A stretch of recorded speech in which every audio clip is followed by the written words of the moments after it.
बस आज थोड़ा और सफाई कर लूं, फिर गुड़िया के लिए दाना खोजने निकलूंगी। कल उसने भूख से सोने से मना कर दिया था।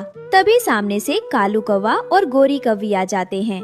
हाय राम, फिर से वही फटी पुरानी झोपड़ी ही हो। अरे रानो, कम से कम जंगल की इज्जत का तो ख्याल रखो। तुम्हारा घर देखकर तो चूहे भी शर्मा जाएं। और बदबू देखो इसकी, लगता है बरसों से नहाई नहीं है। जंगल की सबसे गरीब चिड़िया है ये। जिस दिन ये अमीर हो जाएगी उसी दिन पेड़ उल्टा उगेगा। दोनों जोर जोर से हंसते हैं।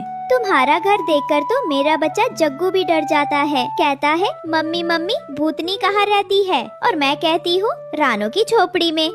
और देखो इसकी गुड़िया इतनी दुबली है कि हवा में उड़ जाए। खाना नहीं है इनके पास और ममता का ढूंढ करती रहती है। गरीब हूँ ये बात छुपी नहीं है, लेकिन मैं मेहनत करती हूँ, झूठ नहीं बोलती। और सबसे बड़ी बात, माँ हूँ। माँ कभी हार नहीं मानती।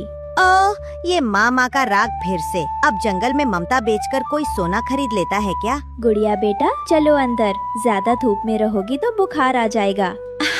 चलो गोरी, यहाँ खड़े खड़े कहीं गरीबी न लग जाए हमें। दोनों हंसते हुए उड़ जाते हैं। रानो थोड़ी देर चुप खड़ी रहती है, फिर आसमान की तरफ देखती है। हे ऊपर वाले, तू देख रहा है ना सब। तू जानता है कि मैं अपनी गुड़िया के लिए सब कुछ सह रही हूँ। एक दिन ऐसा आएगा जब मेरी मेहनत का फल मिलेगा। मेरी गुड़िया को कोई कमी नहीं होगी।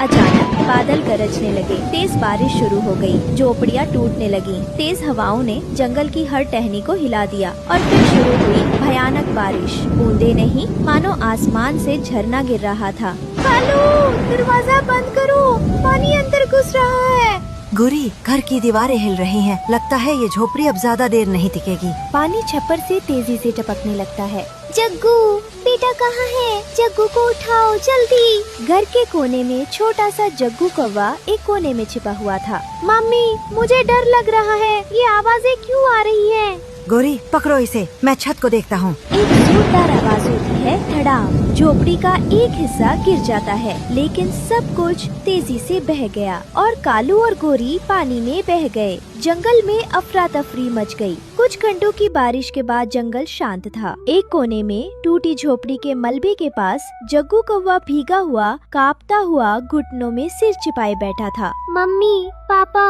कहाँ चले गए आप? तभी पास के पेड़ पर एक तोते का घर था। जब वो नीचे देखता है तो कहता है, ये तो कालू कौवे का बेटा है। इसके दुष्ट माँ बाप नजर नहीं आ रहे हैं। कोई है, कोई मुझे घर ले जाए, मैं अकेला हूँ। तोता नीचे उतरता है और जग्गू के पास जाता है। कल तक तो जंगल का बादशाह बनता था, आज देखो क्या हाल हो गया है इसका।